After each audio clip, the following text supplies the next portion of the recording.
Vamos a dar continuidad a la clase ya sobre el tema de relación de expediente. Hemos podido ver el tema de un procedimiento extraordinario, ¿no?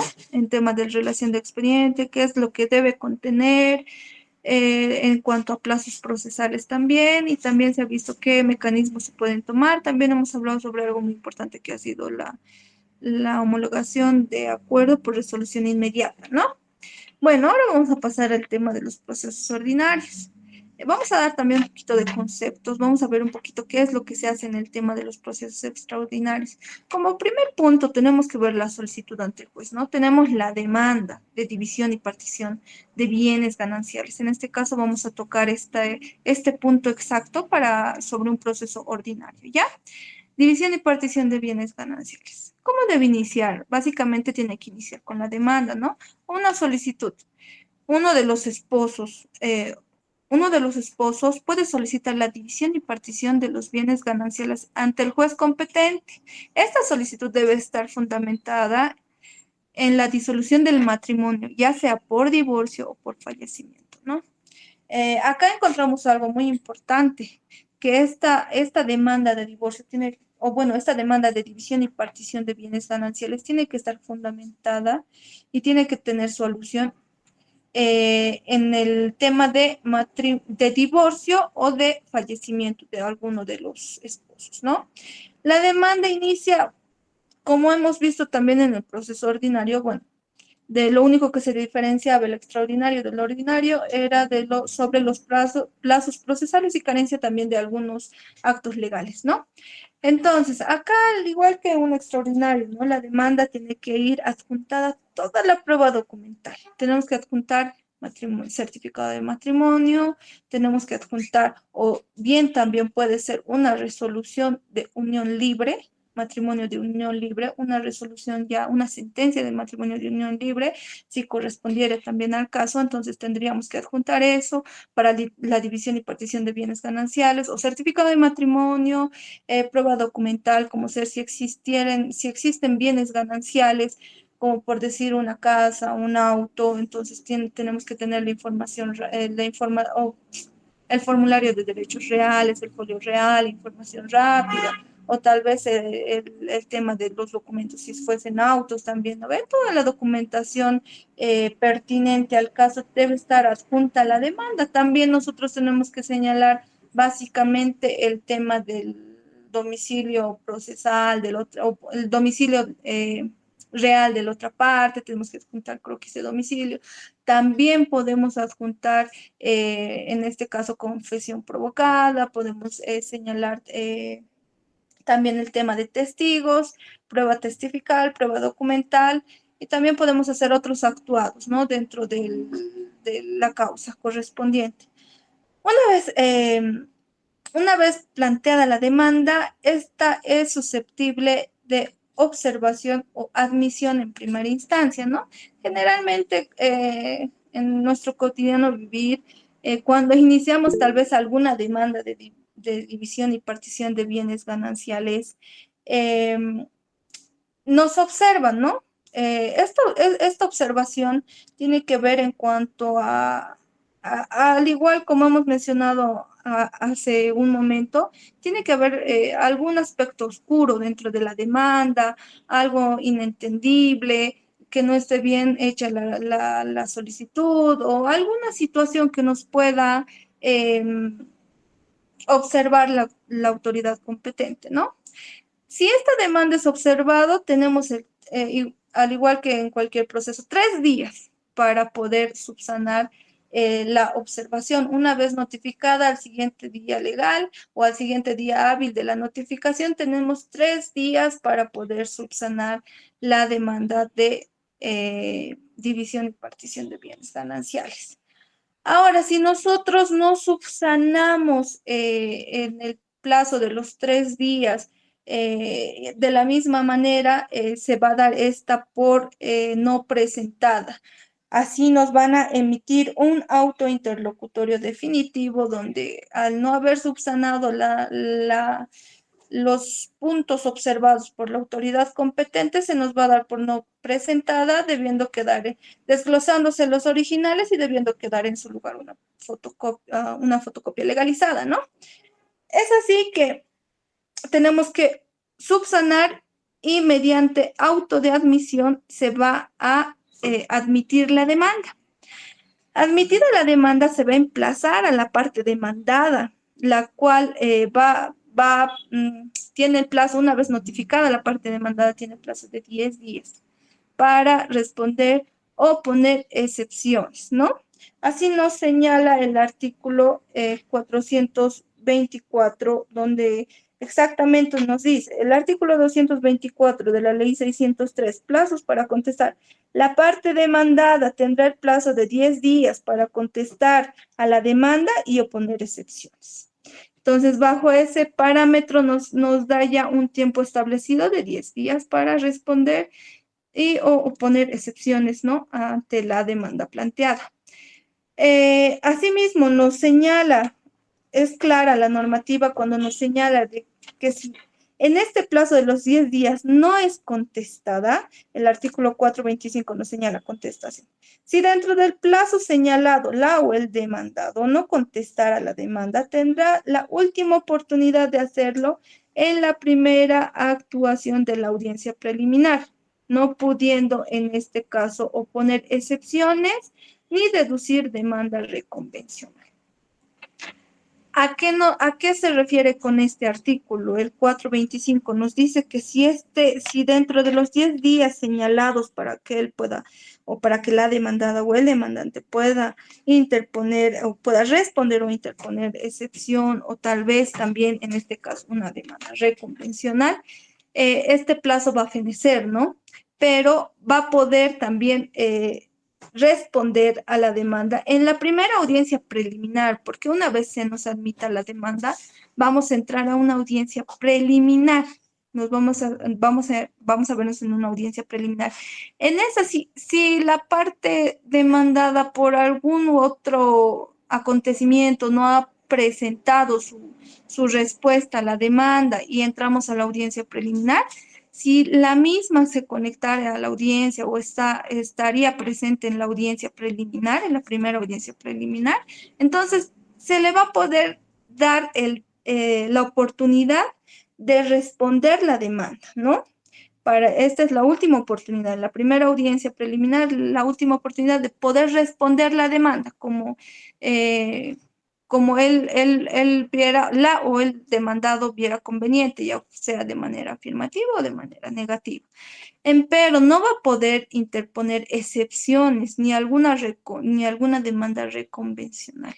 En este caso, mayormente cuando existe demanda de división y partición de bienes gananciales, a veces hacen una demanda reconvencional, ¿no? Indicando ya los extremos correspondientes, diciendo que esto no es un bien ganancial, que ya, distintos hechos a probar que tienen entre ambos esposos, ¿no? O cónyuges. Ya hemos visto esa situación.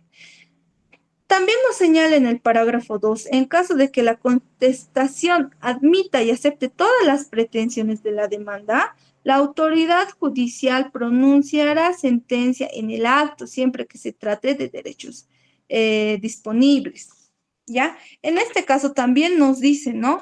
Que si la contestación a la demanda, la respuesta a la demanda es afirmativa, entonces de inmediato también va a dictar una sentencia, ¿no? Para que ésta pueda ser susceptible de una división. Podemos ver también en cuanto al inventario y evaluación de los bienes, se realiza un inventario. Si en ese caso, pónganse, la respuesta es negativa, no que esto no es de mi esposa o de mi esposo, se adjuntará pues la prueba correspondiente, ¿no? Como ser formulario, se oficiará tal vez a derechos reales, se verá si el bien del que se está solicitando la división y partición es susceptible. ¿Por qué? Porque hay bienes a veces que no están dentro de la masa conyugal, ¿no ve? No está dentro del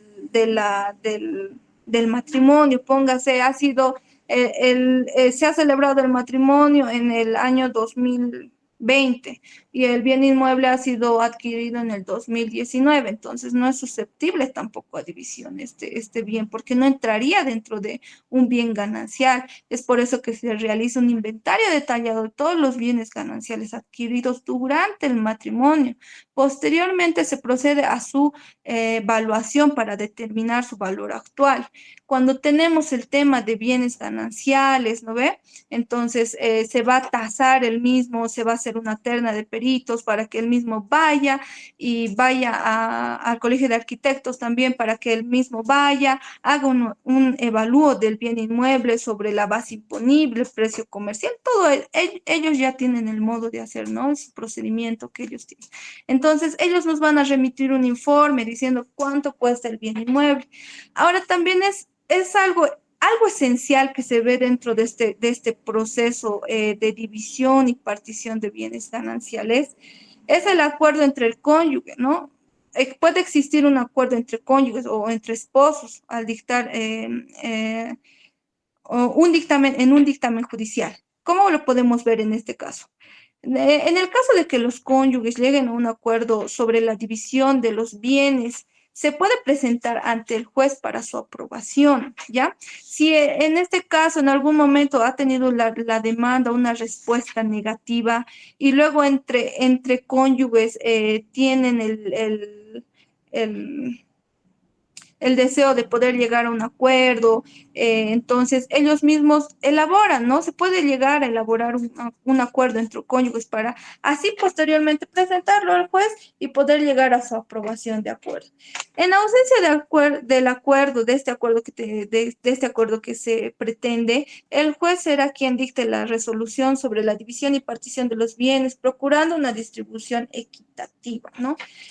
Si son bienes que estén dentro del matrimonio, entonces no puede ser para uno más y para otro menos, ¿no? Tiene que ser algo equitativo para ambos cónyuges. Ahora, también tenemos en el proceso de esta división y partición, una vez que se determina una distribución de los bienes gananciales, se procede a la partición, es decir, se le asigna se asignan los bienes a cada uno de los cónyuges según lo establecido en el acuerdo. Si es que hubiese acuerdo y han llegado, ambos han entrado en mutuo acuerdo y han dicho, ya yo me quedo con esta casa, tú te quedas con esta casa. Si existe ese acuerdo, entonces se va a repartir de acuerdo al acuerdo presentado ante la autoridad competente, ¿verdad? Bajo ese parámetro se va a hacer la distribución. Ahora, en caso de que no se haya llegado a acuerdo, ¿cuál va a ser la partición de los bienes? Según lo indica la resolución, pero siempre eso debe ser de manera equitativa. Ahora, cumplidas las diligencias para la fijación de día y hora, vamos a ver también el tema de la audiencia en donde se va a determinar el tema de los bienes gananciales susceptibles a división y partición, ¿no? Una vez que se haya presentado las pruebas de cargo, pruebas de descargo de ambas partes, que haya, si es que no hay mucha controversia, ya sabemos va a ir y va a dictar o se va a dictar una sentencia en donde se le va a dar a cada uno de los cónyuges. Ahora, si hubiese acuerdo también, entonces se va a dictar la sentencia y se va a poder hacer la división a cada quien lo que le corresponde según el acuerdo. Ahora, nos señala el artículo 427, cuando hemos quedado que, o cuando mencionamos de que no ha contestado la demanda, y al no contestar la demanda, el demandado va a poder responder ya sea de manera afirmativa o negativa en la primera audiencia preliminar. De esto también nos señala el artículo 427, actuaciones de la audiencia preliminar, ¿ya? Vamos a dar un poquito de lectura en este ámbito, a este artículo, para poder desglosar y poder entenderlo un poquito más y cómo es que vamos a llevar la audiencia preliminar. Artículo 427 de la Ley 603, Código de Familias y del proceso familiar. Actuaciones en la audiencia preliminar. En la audiencia preliminar se cumplirán las siguientes actuaciones. Inciso A, se instalará la audiencia a cargo de la autoridad judicial y esta ordenará que por secretaría se verifique si las partes están presentes y también sus abogados, ¿no? Como habíamos visto anteriormente también en el proceso extraordinario y en cada una de las audiencias que vamos a tener, ya sea por cualquier tema de asunto en materia familiar, no podemos entrar en una vulneración de derechos y garantías constitucionales, ¿no? El derecho a la defensa, el derecho a estar asistido de su abogado, ¿no? Por secretaría se va a verificar la presencia de la demandante o el demandante y de la demandada o el demandado, y asimismo se va a verificar que cada uno de ellos esté asistido de su abogado, ¿no? El derecho a la defensa, que es un derecho constitucional, una garantía constitucional que cada uno de nosotros tiene, ¿no? También en el inciso B nos señala, ante la inasistencia de alguna de las partes, se suspenderá la audiencia por una única vez bajo apercibimiento. Si la parte demandante no se hiciere presente al segundo señalamiento, se tendrá por desistida la pretensión, siempre que se trate de derechos disponibles. En caso de ausencia del demandado y existiendo la prueba suficiente, se podrá dictar sentencia en la audiencia. Esto es un punto muy importante, ¿no? Que debemos tocar dentro del tema de la audiencia preliminar, porque el tema de la asistencia o de la asistencia de alguna de las partes o inasistencia de alguna de las partes, si pongámonos por X, Z razón, uno de las partes no puede asistir por una única vez y fundamentando también la inasistencia a esta audiencia, podemos hacer suspender. ¿Por qué es importante esto? Porque esto nos va a dar lugar a que el proceso no se ande dilatando, ¿no? No se señale una y otra vez audiencia, una y otra vez audiencia. Entonces, bajo ese parámetro nos señala claramente que va a ser suspendida por una única vez, ¿ya? También nos dice que si la parte demandante no se hiciere presente al segundo señalamiento, estamos hablando de que si por parte del demandante, de la parte accionante, ¿no? Eh, no se presenta al segundo señalamiento de audiencia, esta se va a dar por desistida la pretensión, ¿no? Se tendrá por desistida la pretensión. Esto quiere decir que no es iniciar únicamente el tema de la división y luego no asistir a la primera ni a la segunda audiencia. Entonces tenemos que necesariamente asistir a la segunda audiencia de manera obligatoria, más cuando nosotros somos los que estamos pretendiendo, ¿no? La división y partición de estos bienes gananciales que podría haber dentro del matrimonio. Entonces no podemos inasistir a esa audiencia, porque si no se nos va a dar por desistir a la pretensión. Y eso, si es, en este caso, si es por negligencia del abogado, entonces entraría en grande perjuicio también la parte demandante, ¿no? Nuestro cliente entraría en un gran perjuicio. Ahora, también nos señala, nos señala que si es el caso si en caso de que el demandado no asistiera, eh, nos señala, existiendo la prueba suficiente, se podrá dictar sentencia en la audiencia, ¿no? Nos señala también acá que si en este caso, en el segundo señalamiento, la parte demandada no asistiera a esta audiencia, entonces, según toda la prueba pertinente, por eso es necesario adjuntar desde un inicio toda la prueba pertinente. Y si en algún momento también, en caso de tener una respuesta negativa, hayamos solicitado informes, hayamos hecho pericias, hayamos hecho evalúos, si tenemos toda la prueba correspondiente, entonces va a pasar a dictar sentencia. ¿Por qué? Porque hemos dado a probar todos los hechos que hemos pretendido en un inicio, ¿no? Si bien al principio de la demanda no hemos adjuntado, pondremos un folio real, no teníamos en nuestro poder o simplemente estaba a nombre del esposo y luego hemos sacado una información rápida, pero es un bien dentro del matrimonio. Entonces, este es susceptible a división y partición. También en este puntito quisiera resaltar la presunción de comunidad, ¿no? Existe una presunción de comunidad ganancial. Eso nos señala claramente el artículo 190 de la ley 603, donde nos señala presunción de comunidad. en su parágrafo primero, los bienes se presumen comunes, salvo que se pruebe que son propios de la o el cónyuge, ¿no? El reconocimiento que haga uno de los cónyuges en favor de la o el otro sobre carácter propio de ciertos bienes surte efecto solamente entre ellos sin afectar a terceros interesados. Es aquí donde les decía que tenemos que adjuntar toda la prueba correspondiente y también existe la presunción de comunidad ganancial, ¿no? ¿Por qué? Porque puede estar solo a nombre de uno de los cónyuges, ¿no? Puede estar solo a nombre de uno de los cónyuges y nosotros podemos estar, no podemos tener información sobre ello. Entonces, se sacan los informes correspondientes, ya sea en derechos reales, en DIPROVE, qué sé yo, podemos ver también informes de la ASFI, porque cuando tenemos cuentas bancarias y está solo al nombre de uno, porque son personales las cuentas bancarias, entonces ahí puede haber algún dinero que ha sido, que es parte de la comunidad ganancial, ¿no? Que ha sido adquirido dentro del matrimonio. Entonces, bajo ese aspecto podemos solicitar informes a la ASFI sobre cuentas que pueda tener. Entonces, toda esa prueba tenemos que adjuntarlo y si no está en nuestro poder, tenemos que solicitar los informes correspondientes, los oficios correspondientes para las entidades correspondientes.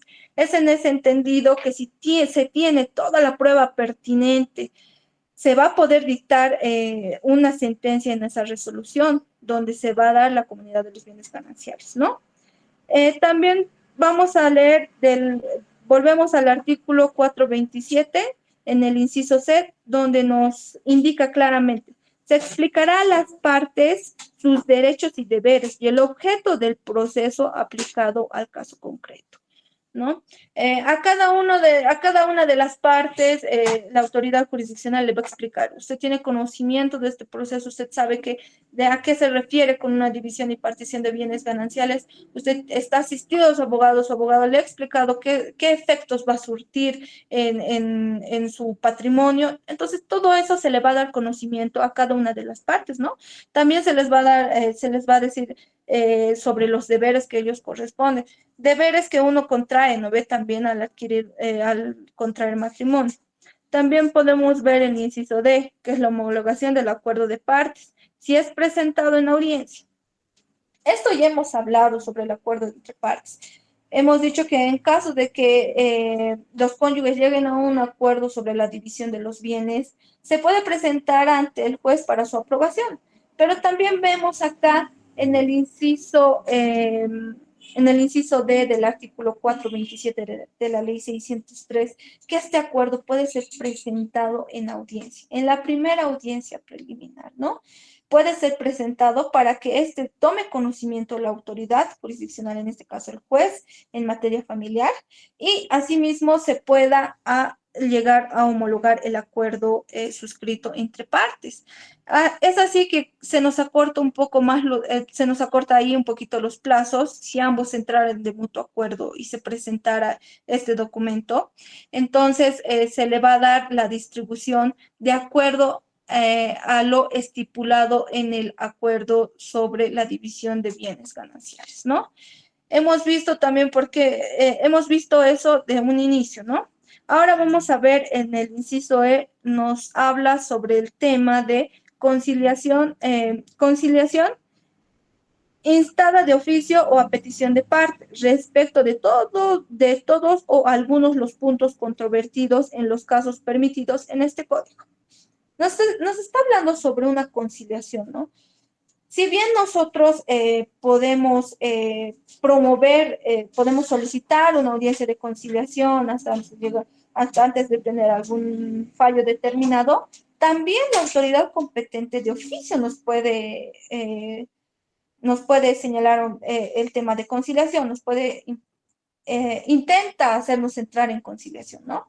Hemos visto varias veces de que cuando se instala la audiencia y hay puntos controvertidos dentro del proceso o dentro de la causa que se está pretendiendo, el juez nos dice, ¿no? A ver, las partes, podemos llegar a una conciliación, tal vez una de las partes ver este tema, porque hay distintas controversias, ¿no? Puede ser ya por un monto económico, por una casa, por alguna situación que no sea, que no salga de lo equitativo para ambas partes, ¿no? Simplemente ambos pueden llegar a una conciliación y esta conciliación no solo es a solicitud de partes, sino también vemos que la autoridad competente, la autoridad jurisdiccional, en este caso el juez en materia familiar, puede promover la conciliación. Ahora vamos a ver también el inciso F que nos señala aprobación o rechazo de la conciliación en caso de existir acuerdo total. En acta se aprobará un auto definitivo poniendo fin al proceso en el mismo auto. Si la conciliación es parcial, será aprobada en lo pertinente, debiendo proseguir el proceso sobre los puntos no conciliados. Este punto también es muy importante porque nos señala claramente que en audiencia, claro, el juez va a intentar, ¿no? De oficio nos puede intentar hacer conciliar, podemos entrar al medio conciliatorio de oficio, pero nos señala también que esta conciliación puede ser dada en parte. O sea, no es o conciliamos o no conciliamos. Podemos entrar en partes a conciliar sobre ciertos puntos, ¿no? Ahora, cuando existe discusión en algunos puntos, ya hemos conciliado sobre estas dos casas, ahora sobre estos dos autos, este auto vale más, este auto vale menos. Entonces, bajo ese parámetro, si se concilia, estamos poniendo ejemplos, ¿no? Casos hipotéticos, si se concilia sobre el tema de dos casas, ya yo con este y tú con esta, ahora sobre este auto, yo quiero este, no, yo quiero este, entonces ese punto controvertido dentro de la conciliación se va a elevar un acta, ¿ya? Donde se va a seguir el proceso va a seguir su curso sobre esos bienes o sobre los puntos controvertidos o sobre los cuales no se ha llegado a una conciliación, ¿no? Se puede elevar un acta. Ahora, si en su totalidad se ha llegado a una conciliación, que yo creo que es lo más optable, pero que a veces no se da, si en su totalidad se ha llegado a una conciliación, ¿qué nos queda? Nos queda simplemente la sentencia para su ejecutoría, ¿no? Porque ¿qué puntos más vamos a tocar si todo lo hemos solucionado en una conciliación? Entonces, viendo ese punto, estamos ahí acortamos plazos, tal vez lo más conveniente para el cliente, ¿no? Entonces ya podemos ver también todo eso. También vamos a ver en el inciso G la ratificación de la demanda o de la contestación. Ya hemos visto, ¿no? En un principio hemos dicho de que si no se van a ratificar en la demanda de división y partición, si hay nuevos hechos a alegar, se van a alegar nuevos hechos. Si no hay nuevos hechos a alegar, es una ratificación. Saneamiento procesal y resolución de incidentes planteados a las que la autoridad judicial hubiese advertido. Hemos visto que se corre en traslado con los incidentes, ¿verdad? Entonces, la autoridad judicial también va a hacer el saneamiento procesal y va a ver sobre el tema de las resoluciones de los incidentes. Entonces, también tenemos estos, hemos tocado hasta aquí los incisos más importantes en cuanto a la audiencia preliminar.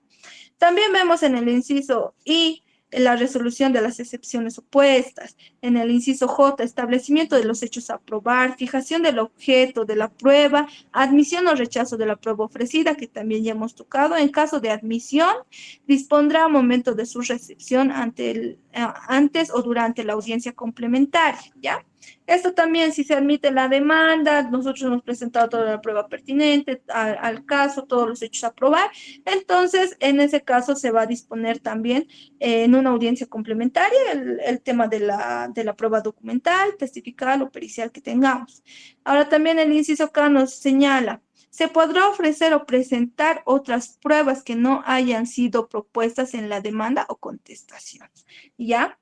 Acá nos da un punto muy importante, ¿no? Porque a veces cuando presentamos nosotros la demanda de división y partición, en este caso, que es lo que estamos analizando, siempre, a veces se nos va, ¿no? No hemos presentado una prueba o el cliente luego nos trae, he conseguido este documento, entonces tenemos hasta esa oportunidad nosotros de presentar, ¿no? En la primera audiencia preliminar, la prueba, ya sea si hemos demandado o ya estemos contestando, es como una segunda oportunidad, por así decirlo, de poder presentar la prueba que ha sido incompleta en su momento, ¿no? Ahora también tenemos el inciso L, donde dice, se dictará sobre la admisión o rechazo de la prueba ofrecida presentada, ¿no? La autoridad jurisdiccional verificará, pues, en la audiencia si la prueba presentada es pertinente, ¿no? Y también la prueba presentada es pertinente y legal, ¿no? Bajo ese caso, la autoridad jurisdiccional, el juez, va a poder admitir la prueba o nos va a rechazar, ¿no? Si la prueba no es pertinente y no va de acorde al caso, entonces prácticamente nos rechazará la prueba. Ahora, si la prueba es pertinente, se ve dentro de los bienes gananciales, nosotros también podemos fundamentar, esta prueba está dentro de los bienes gananciales, en su momento no hemos tenido la oportunidad de presentar por esta razón, entonces tenemos como una segunda oportunidad de poder hacerlo, ¿no? Esto es en cuanto al tema de las actuaciones en la audiencia preliminar. Ahora, nos habla sobre una audiencia complementaria, claramente nos dice, ¿no ve? Se podrá ofrecer en el artículo 427, en el inciso K, se podrá ofrecer o presentar pruebas que no hayan sido presentadas en la contestación, perdón, en el inciso J nos dice que se va a poder presentar durante la audiencia complementaria. Nos habla de una audiencia complementaria, que no simplemente es la audiencia preliminar. Si evidentemente la audiencia preliminar del artículo 427 de la ley 603 ha concluido con toda la etapa que se ha procedido, la recepción de la prueba, admisión de la prueba, contestación, el tema de excepciones, resoluciones, y sobre la prueba presentada en la misma audiencia, ¿no? Entonces nos señala el tema de una audiencia complementaria. ¿A qué se refiere? ¿A qué nos vamos con esta audiencia complementaria? El artículo 428 nos dice claramente, la audiencia complementaria, al concluir la audiencia preliminar, la autoridad judicial fijará fecha y hora para realizar la audiencia complementaria dentro de los 15 días siguientes. ¿Ya? Nos señala claramente que una vez concluida la audiencia complementaria, entonces, después de los 15 días, o bueno, nos tiene que señalar día y hora después de los 15 días que se haya culminado el tema de la audiencia preliminar. También nos señala, la audiencia no podrá suspenderse por ningún motivo ni dejar de recepcionarse la prueba por ausencia de alguna de las partes. Si acá podemos analizar este parágrafo un poquito más, donde nos dice que la audiencia no podrá suspenderse por ningún motivo ni dejar de recepcionarse la prueba por ausencia de alguna de las partes. Si se dan cuenta, acá entraría también, si lo analizamos un poquito, podríamos ver que hasta en esta audiencia preliminar se podría ver todo el tema de la recepción de las pruebas, ¿no ve? Toda la prueba que se ha adjuntado en la audiencia preliminar y toda la prueba que ha sido adjuntada en la misma audiencia preliminar bajo el inciso J, o bueno, bajo el inciso K, va a ser recepcionada y no se puede suspender por ausencia de alguna de las partes. Ya no nos dice que se va a dar por desistida la acción pretendida, ¿no? Simplemente nos dice que no se puede suspender por alguna de las partes. Ahora, acá hemos visto los actos procesales o cómo se va a proseguir el tema de la audiencia preliminar, ¿no? Acá, de la misma manera, en el artículo 429 nos señala los actos de la audiencia complementaria, ¿ya? Que vamos a dar también un poquito de lectura y vamos a poder dilucidar en cuanto a los puntos establecidos en cuanto a la audiencia complementaria.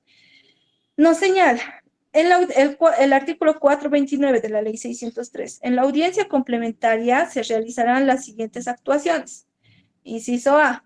Se instalará la audiencia a cargo de la autoridad judicial y esta ordenará que por secretaría se verifique la asistencia de las partes y sus abogados, como hemos visto en la audiencia preliminar, ¿no ve? Se va a verificar con el tema de no entrar en vulneración de derechos, garantías constitucionales, que ambos también estén con sus abogados.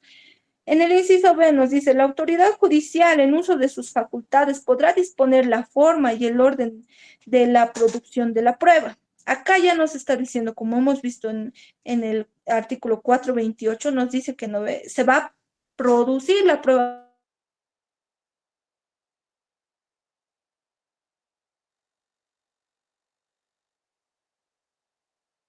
permanencia de testigos y peritos en sala, a los efectos de eventuales declaraciones complementarias o careos, cuando se considere necesario. Acá también nos dice que en sala, en audiencia, van a estar el tema de peritos y testigos, ¿no? Vamos a ver cómo es ofrecimiento de la prueba, vamos a tener a toda la prueba documental ofrecida dentro de tanto de la parte demandante como de la parte demandada. Así también vamos a tener el tema de los peritos, el tema de los testigos, ¿para qué? Si la autoridad judicial ve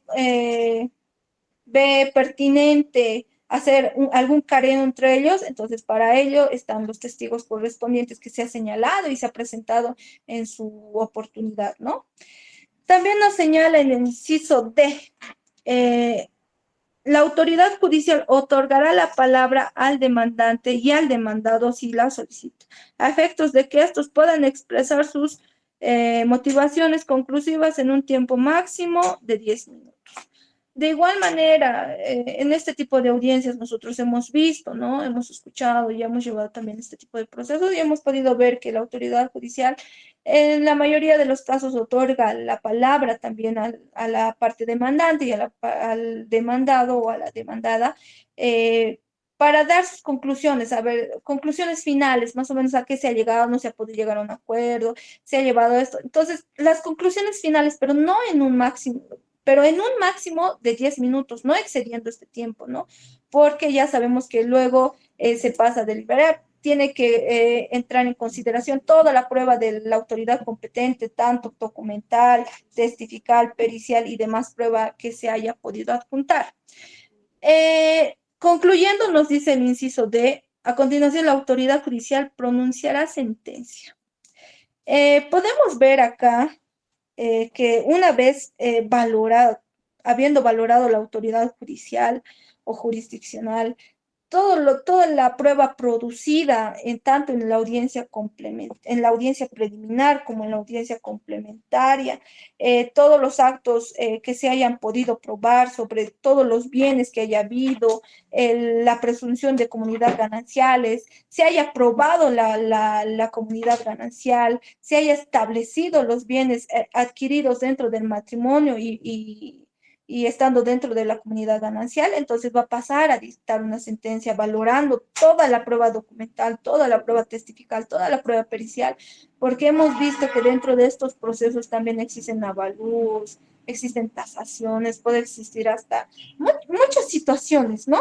Entonces, viendo toda la prueba pertinente, la autoridad jurisdiccional nos va a pasar a dictar una sentencia. Ahora, una vez dentro de los 3 días siguientes se notificará a las partes con la sentencia. Eso nos señala el artículo 430 de la ley 603, que una vez dictada la sentencia en audiencia, dentro del tercer día se va a notificar a las partes con el dictamen de la sentencia, ¿verdad? Si la sentencia no fuere apelada en el plazo establecido en el presente código, la autoridad judicial de oficio o a petición de parte la declarará ejecutoria. Hasta acá llegamos y vemos que una vez culminado y teniendo la sentencia, habiendo notificado con la sentencia, se da el plazo, y bueno, si esta no fuese apelada en el plazo establecido, vemos que es cada apelación, cuando se tiene una sentencia, tenemos 10 días para apelar, ¿no? Si en el caso de los 10 días de apelar a la sentencia, se puede dar por ejecutoriada, de oficio o a petición de parte, ¿no? Porque yo me imagino que nosotros iniciando, siendo la parte actora, inicial, la parte solicitante, la parte demandante, siempre vamos a querer la ejecutoria de la sentencia. Si es que no vemos, no nos sentimos agraviados con algún criterio de la autoridad jurisdiccional o alguna disposición de la autoridad jurisdiccional, no nos vemos agraviados dentro de esa sentencia, entonces vamos a solicitar la ejecutoría de la sentencia, ¿no? Después de los 10 días hábiles de haber eh, pasado el plazo para algún recurso de apelación.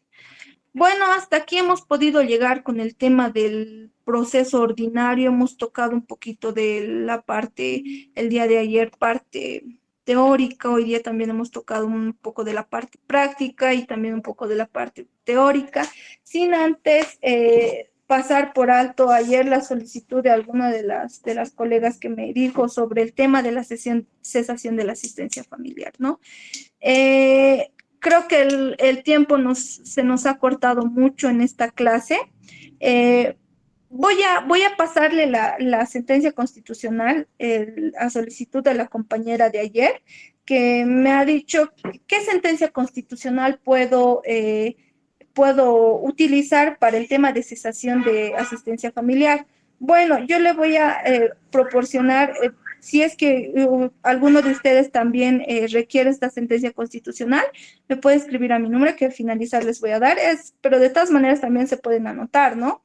La sentencia es la SCP, Sentencia Constitucional Plurinacional 0330 perdón, 0323, quebrado 2007, guión R de 24 de abril del 2007, donde en su ratio decidendi, la parte más importante de esta sentencia nos dice que la cesación de asistencia familiar no opera de hecho al haberse producido la mayoría de edad o cualquier otro acto de hecho, ¿no ve? Porque nos dice que la asistencia familiar tiene, ¿no ve? ¿Cuándo va a cesar? Mayoría de edad, cuando ya tiene un matrimonio e hijos en común, fallecimiento del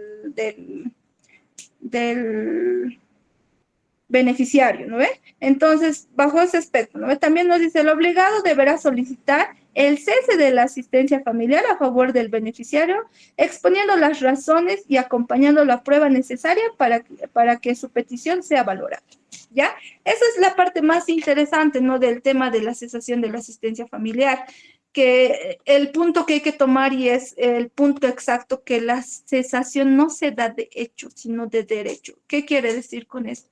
Que nosotros tenemos que solicitar sí o sí la cesación de asistencia familiar, porque de hecho o por, como se dice, no ve, a veces de oficio tendría que cesar. No, no cesa de ahí. Nosotros tenemos que solicitar esa cesación para que se pueda dar. Bueno, entrando de nuevo o volviendo al tema del proceso que se ha discernido, ¿no? El tema del proceso ordinario, en este caso, una división y partición de bienes gananciales. ¿Existe alguna pregunta? ¿Alguno de ustedes quiere hacer tal vez complementar alguna situación más? ¿O tiene alguna cuestionante o algo no ha quedado bien explicado? Pueden hacer las siguientes preguntas, ¿no?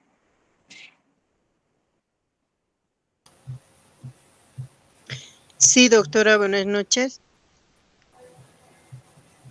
Buenas noches, la escucho. Sí, buenas noches. Agradecerle por la explicación de la cesación de asistencia.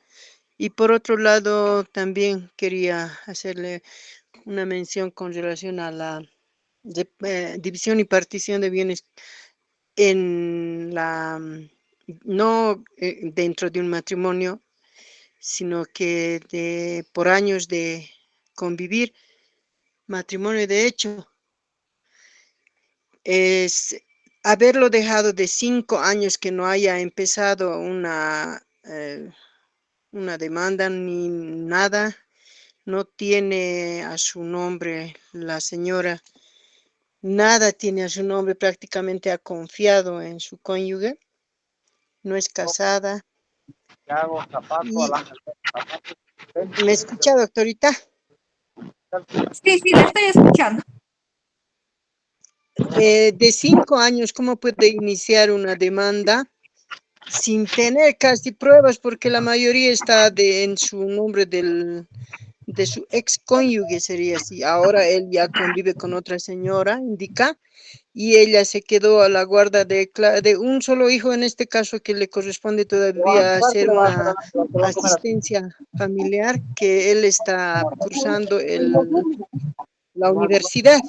No tiene nada para hacer la división y partición. En realidad tendría los años vividos nomás que para poder presentar como un matrimonio de hecho.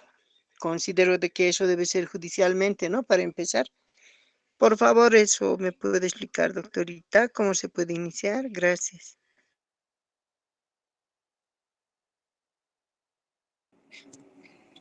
Bueno, doctora, atendiendo un poquito a lo que le estoy entendiendo, tiene una relación de 5 años, ¿no? Es a lo que le he entendido, ¿no? Para ver el tema de matrimonio de hecho, solo se necesitan los 2 años. Bueno, hay que realizar una demanda de matrimonio de hecho, pero también esto hay que verlo sobre qué estamos pretendiendo, ¿no? El matrimonio de hecho. Si han existido dentro de esos 5 años el tema de bienes susceptibles a división y partición de bienes gananciales, entonces se tiene que iniciar la demanda de Doctora, matrimonio de hecho. doctora, disculpe, no me he dejado entender.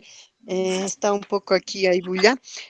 Viven 27 años, dice, y 5 años es que se han alejado.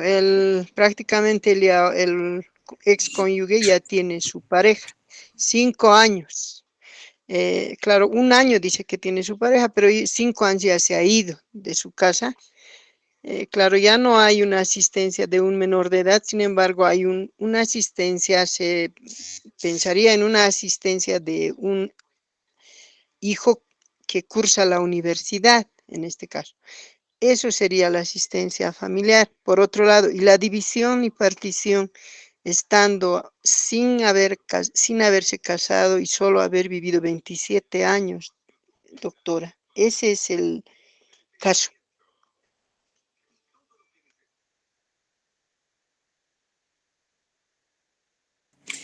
Bueno, doctora, en primer punto, ahora sí ya lo he entendido. En primer punto, el tema de asistencia familiar. Vamos a tocar en un primer punto eso, ¿ya? Eh, si más antes le ha pasado una asistencia familiar o no le hubiese pasado, pero evidentemente tiene un certificado de nacimiento. Si el tema de asistencia familiar, vemos que no solo es hasta la mayoría de edad, ¿no? Que también es hasta los 25 años, sí, sí se comprobare que el beneficiario o el solicitante a esta asistencia familiar esté con los estudios correspondientes, el estudio haya sido continuo, nos dice, ¿no? Entonces, en este caso, si es mayor de edad, el mismo con el certificado de nacimiento puede solicitar la asistencia familiar presentando certificado de nacimiento, fotocopia de la madre, del padre, croquis de domicilio. Aparte, también tiene que presentar la boleta de estudios donde se pueda certificar de que el mismo sigue estudiando en la universidad. Por ende, no por cumplir la mayoría de edad, la asistencia habría cesado o ya no se podría tampoco pedir asistencia, ¿no ves? Sí se puede seguir pidiendo la asistencia, siendo que los estudios han sido continuos, ¿no? En caso del tema de universidad. Ahora, en cuanto al tema de unión libre,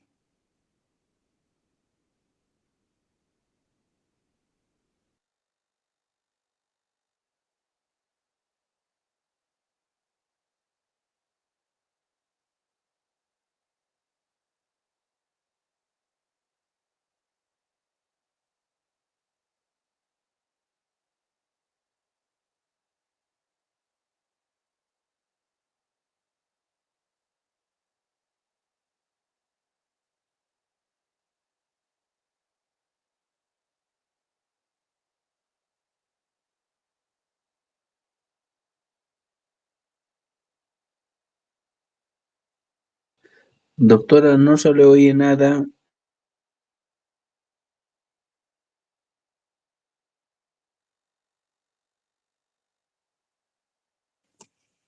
mil disculpas, el audio me está fallando un poquito.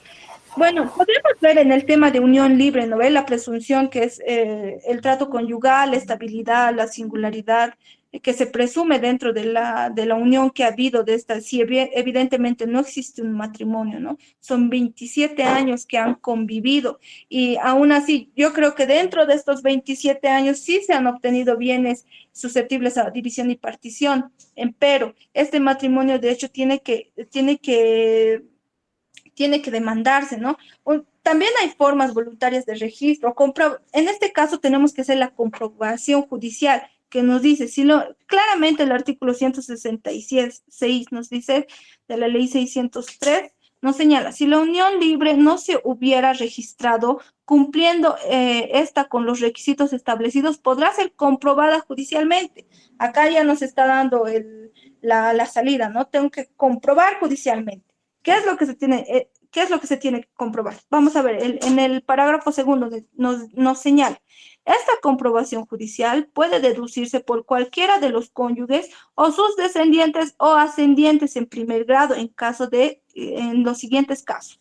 Cesación de la vida en común, fallecimiento de uno o ambos cónyuges, declaratoria de fallecimiento presunto o ambos cónyuges, negación del registro de los cónyuges.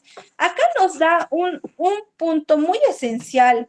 Nos dice que puede ser comprobada por el cónyuge o por los ascendientes, ¿verdad?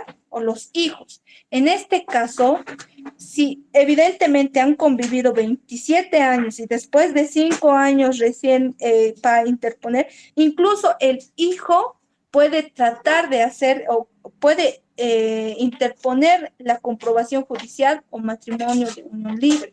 En este caso, presentando la prueba idónea. No tenemos una cesación en sí o un parámetro que después de 5 años. Si evidentemente él ya tiene una pareja, nosotros eso dejamos de lado. Nosotros, ¿cómo comprobamos de que él mismo haya convivido? Podemos proponer testigos, prueba testifical, prueba documental. Ahí también, aunque no crean, a veces no lo tomamos mucho en cuenta, ¿no? Pero ahí también vemos el tema de fotografías, invitaciones, vemos el tema de qué sé yo, registros de cartas, registros de documentos, algunas cuestiones que se hayan realizado, tanto prueba documental llegaría a ser eso, en ese caso que se hayan registrado dentro de la vida en común, o también puede ser la prueba testifical, ¿no? Por ejemplo, la Junta de Vecinos, a veces suelen emitir informes, ¿no? Es vecino, convive de tal fecha a tal fecha. Los vecinos me conocen que yo soy señor. Incluso hasta en las invitaciones generalmente ponen el nombre del esposo y señor, ¿verdad? Entonces, ahí es donde nosotros podemos tratar de comprobar con toda esa prueba documental. No nos da un plazo establecido que si pasa 5 años ya no lo puedo hacer. O si pasa 10 años yo no lo puedo hacer. Lo puedo seguir haciendo. Y es más, si es que la madre falleciera y no tuviésemos los bienes registrados a nombre de la madre, entonces el hijo también lo puede realizar. Todo esto lo va a realizar con la finalidad de ¿qué? Con la finalidad de obtener la división y partición y poder comprobar que si bien son 27 años y en el año número 6 se ha comprado una casa y solo a nombre del esposo, es ahí donde donde vemos pertinente presentar una demanda de unión libre, ¿no? Entonces, bajo ese parámetro, no tenemos unos años establecidos para poder interponer la demanda de unión libre. También podemos ver que existe otro tipo, esto ya entra a otra situación, ¿no? Pero también hay una demanda ordinaria de comprobación de unión irregular y consiguiente reconocimiento de efectos patrimoniales personales. ¿A qué nos referimos con esto? ¿Para qué nosotros queremos hacer la comprobación de la unión libre? Puede que el señor sea rentista. Podemos obtener nosotros o si es que el señor, el cónyuge, ha fallecido, entonces podemos nosotros también tener en ese aspecto parte de la renta, ¿no ve? Como esposa o cuando ya se haya comprobado la unión libre. Entonces, bajo ese parámetro, lo que se busca son los efectos personales y patrimoniales. Entonces, bajo ese parámetro, espero que se haya entendido un poquito más. El tiempo nos ha quedado corto, ya estamos ahí las 9:45. Entonces, ¿tenemos alguna otra pregunta más o...? Sí, doctorita, gracias, excelente, muchas gracias. Doctorita, muy buenas noches. Tengo una consulta. Tengo un caso la siguiente. Es un matrimonio que ha llegado a un divorcio y ambos tienen ya vidas separadas, la otra señora también y el esposo lo mismo. Entonces, pero entre el matrimonio tienen 2 hijos. De los 2 hijos ya ha cumplido uno la mayoría de edad, más de 18 años, y la otra es menor de 16 años. El de 18 años no ha estudiado, entonces esto amerita, creo, la cesación de asistencia familiar que había fijado por los 2 hijos, estaba pagando 800 bolivianos. Entonces, la otra hija menor tampoco está estudiando y lo peor es que le han fijado en la demanda las visitas a los hijos, pero nunca lo ha permitido también la madre al padre. Entonces, ahora se ha ido a Chile con la niña, con la menor.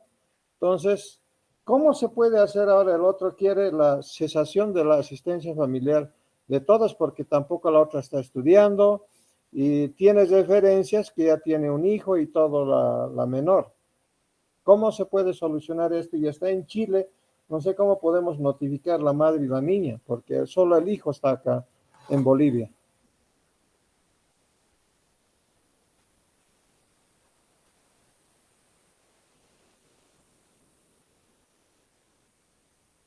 Doctorita, ¿me copió? Sí, lo escuché, doctor. Ahí le vamos a responder, ¿no? En el caso del mayor de edad, la asistencia solo es hasta los 18 años. Como le he dado incluso la sentencia constitucional, donde nos señala, ¿no? Y el mismo código nos señala que la cesación de la asistencia familiar no es de hecho, es de derecho. Entonces, se puede solicitar la cesación adjuntando o viendo el tema de la mayoría de edad, habiendo cumplido y no teniendo tampoco estudios superiores que esté cursando el beneficiario de nombre tanto, solicito la cesación de la asistencia familiar, ¿no? Usted tiene que solicitar, porque de caso contrario, si usted no solicita el tema de la cesación de la asistencia familiar, entonces esta asistencia va a seguir corriendo, ¿no? Si es que no cuenta con estudios, entonces corresponde claramente a la cesación de la asistencia familiar. Ahora, en cuanto a la menor de edad, si bien se ha determinado en audiencia la visita al padre, podemos hacer una modificación de guarda, ¿no? Que es uno de los puntos esenciales que nos señala el Código de Familias, que nos dice que en caso de que no dejara el padre o la madre o de quien esté a cargo la guarda, no dejara ver al padre o la madre, no permitiera la relación paterno-filial, entonces se puede solicitar la modificación de guarda. Eso es por un lado, viendo el tema de que no lo deja ver, ¿no? No la deja ver a la hija. Es más, estuviese en otro país, lo que se tiene que solicitar ahí también es que se realice un informe biopsicosocial para que el tema, para que se compruebe en qué estado está la menor y así también verificar de que la menor ya no está en el país, ¿no? También puede usted solicitar que las visitas sean mediante el colegio de padres o la escuela de padres, ¿no ve? Existe una escuela de padres que está reconocido por los juzgados. Entonces, puede solicitar que sea por mediante la escuela de padres y así se señala cada vez que usted le va a visitar, se tiene un biométrico, un registro. Entonces va a haber la inasistencia. Usted va a poder solicitar ese informe en el biométrico que mediante un oficio para que en la escuela de padres solicite si la menor está asistiendo o está yendo a las visitas que se han establecido mediante resolución y mediante su autoridad. Entonces, la escuela de padres le va a emitir ese informe, se va a ir directamente a juzgado y con eso usted puede solicitar la modificación de guardia. Eso en caso del tema de que no la deja ver. Ahora, en caso de cesación de asistencia, también se da cuando el tema del menor de edad, sí, cuando el tema del menor de edad ya tiene hijos. Si usted puede comprobar con prueba fehaciente de que su hija de 16 o 17 años de su cliente tiene un hijo, entonces también corresponde a la cesación de asistencia familiar. Eso ya usted lo puede ver porque en el artículo 109 de la ley 603 nos señala en su parágrafo segundo que es hasta los 18 años y que se puede extender hasta los 25 años en el parágrafo segundo, si es que estuviese realizando estudios superiores, ¿no? Con prueba fehaciente y que siempre el resultado sea efectivo de los estudios. ¿Cómo se puede hacer ahora esta verificación en el exterior y está en Chile la niña con su madre?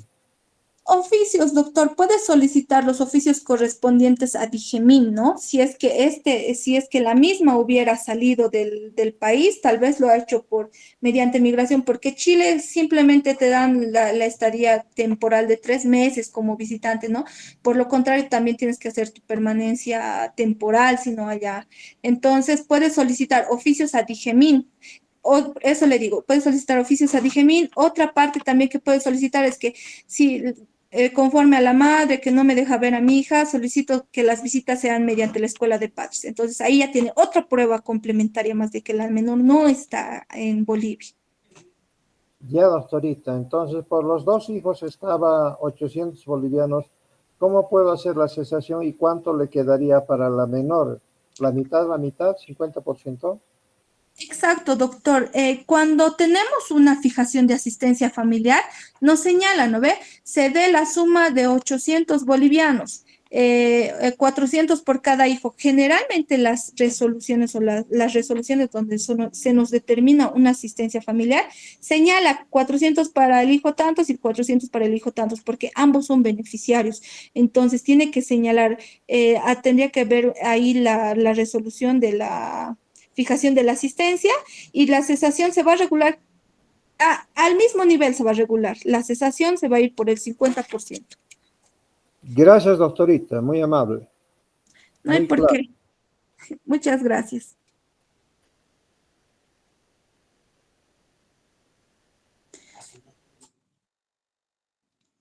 Bueno, colegas y demás presentes en el curso, el tiempo nos ha quedado poquito, ¿no? Espero haberles explicado y haber llenado sus expectativas en cuanto a la relación de expediente, ya hemos podido ver algo, ¿no? Me he tratado de extender un poquito, no hay caso de tampoco ampliar un poquito la hora. Me despido, ha sido un gusto compartir con ustedes esta clase y bueno, hasta otra oportunidad, Dios mediante, y también los coordinadores del curso de Senalcal nos puedan permitir otro espacio, ¿no? Buenas noches, me despido de ustedes. Hasta mañana, ¿no? Hasta pronto. Muchas gracias, doctora Jocelyn. Hasta luego. Buenas noches. Buenas noches, Buenas doctores, Gracias, noches. doctorita, doctoras. muy amable, gracias. Buenas noches, doctora. Había indicado que nos iba a proporcionar su número de celular, por favor. Ya, mi número de celular les dictaré, es el 788-79269. Si requieren alguna sentencia constitucional, estoy predispuesta para poder colaborarles en cualquier ámbito. Muchas gracias, doctora. Le quedo Gracias. bien agradecida. Gracias por la presencia. Hasta luego.